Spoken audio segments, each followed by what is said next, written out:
Shalom, shalom, shalom. Bienvenue à notre émission Asubuhi na Yesu. Moi, c'est le pasteur, bienvenue Matenda Kibangalo. Je salue toutes celles et tous ceux qui suivent régulièrement notre émission Asubuhi na Yesu. Je vous souhaite de très bonnes conditions d'écoute Asubuhi na Yesu, qui signifie dans le Nord 4 langues nationales, le matin avec Jésus. Bien aimé, ce matin, notre thème s'intitule 2 points. Ce qui est arrivé aux autres peut aussi nous arriver. Savoir tirer des leçons.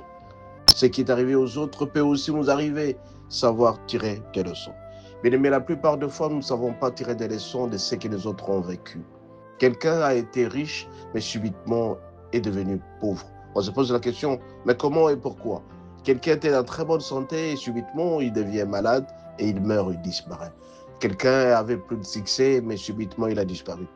Alors, comment très souvent ça arrive aux autres et comment tirer des leçons? Nous allons lire à cet effet les passages suivants. 1 Corinthiens 10, verset 11. 1 Corinthiens 10, verset 11, il est dit ceci, nous disons au nom de Jésus. Ces choses leur sont arrivées pour nous servir d'exemple. Elles ont été écrites pour notre instruction, à nous qui sommes parvenus à la fin de siècle. Bien aimés, regardez ce qui est arrivé avec Salomon. Le roi Salomon était un homme vachement riche, un homme très riche, mais malheureusement, il est tombé dans l'amour de femmes, 300 femmes, 700 copines. Regardez un peu sa fin qui a été tragique. Il n'a pas su terminer sa richesse comme il fallait. Il est mort entre 58 et 60 ans. Donc, une fin tragique. Regardez aussi Samson. Samson était un homme loin de Dieu et Dieu a mis en lui de l'huile pour faire en sorte qu'il puisse libérer son peuple, l'Israël, par rapport aux Philistins. Malheureusement, il est tombé entre les mains d'une femme. Sa fin a été tragique. Bien aimé, si tu as une grâce, il faut savoir la protéger. Il faut faire des choses qui plaisent à Dieu. Si jamais tu te comportes comme les autres qui ont été fous de la richesse, ils ont été fous de leur santé, ils ont été fous de leur beauté, ils n'ont pas su et canaliser comme il faut, et vous allez terminer très très mal. Alors il nous a dit de savoir tirer des leçons. Ces choses sont arrivées pour nous servir d'exemple. Si jamais tu as de la richesse, comment te comporter? Si jamais tu es très intelligent, tu es très beau, comment te comporter? Et tout ça, bien aimé, ça nous sert de leçon. Une leçon, c'est-à-dire suivre ce que les autres ont fait, suivre ce qui est bon, regarder ce qui est mauvais, écarter.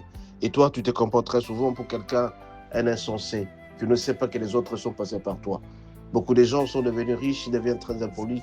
Qu'ils deviennent très impolis, ils coupent le pont avec les autres, malheureusement, ils finissent toujours très mal. Alors pour toi, mon bien-aimé, pour ne pas finir très très mal, et comment tu te comportes, comment tu marches? Est-ce que tu maintiens le contact avec Dieu? Maintenir le contact permanent avec Dieu nous sauve de certaines situations ambiguës. Les gens nous veulent du mal. Quand ils veulent du mal, nous finirons toujours par tomber. Mais si jamais, si nous ne sommes pas dans le mal, ce mal ne pourra jamais nous atteindre. Il faut méditer les mal, mais ce mal ne nous atteindra jamais. Ça a été le cas avec Joseph. Joseph était un homme intelligent et subitement, il n'a pas été discret, il a dévoilé son secret, les songes qu'il avait. Et comme il a dévoilé les songes qu'il avait, le secret qu'il avait, il a été maltraité par ses frères. Toi aussi, mon bien-aimé, la discrétion est très importante. Ce matin, je vais te dire ceci. Ces choses sont arrivées et pour nous servir des leçons. Savoir ce que les autres ont vécu. Si se sont mal comportés, toi à ton tour, tu dois bien te comporter pour ne pas tomber dans tout ça. Alors, notre Dieu nous demande de garder le contact permanent avec lui, de prier matin, midi, soir pour ne pas tomber dans la tentation. La plupart des fois, nous tombons parce que tout simplement, nous sommes accrochés, attachés aux femmes. Ce sont les femmes qui nous amènent à la mort.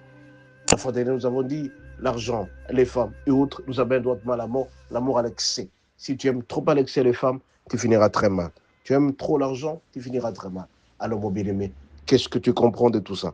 Ces choses sont arrivées pour nous servir des leçons. Comment nous nous comportons par rapport au succès? Comment nous nous comportons par rapport à notre santé? Faisons attention, bien-aimé. La durée sur la terre est de 70 ans. Le plus robuste atteint difficilement 100 ou 120 ans. Alors, comporte-toi comme il faut, apprends du recul par rapport au péché et tu seras un homme. Ces choses sont arrivées pour nous servir. Elles ont été écrites pour notre instruction et nous sommes parvenus à la fin de ce siècle. Faisons attention à notre manière de nous comporter. Est-ce que nous réfléchissons? Est-ce que nous avons la conscience tranquille? Ou tout simplement nous avons une conscience morte, une conscience qui ne sait pas distinguer le bien et le mal? Mais notre Dieu, plus nous serons attachés à lui, plus nous serons heureux et plus nous serons des hommes attachés à lui. Raison pour laquelle ce matin, mon bien-aimé, je t'en supplie, regardez ce que les autres ont vécu. Si ils ont mal fini, nous aussi nous risquons de mal finir si jamais nous maintenons la même ligne que les autres. Mais démarquons-nous en nous attachant à notre Dieu. Plus nous allons nous démarquer, plus nous serons attachés à notre Dieu, plus nous serons heureux. Richement béni, à la prochaine.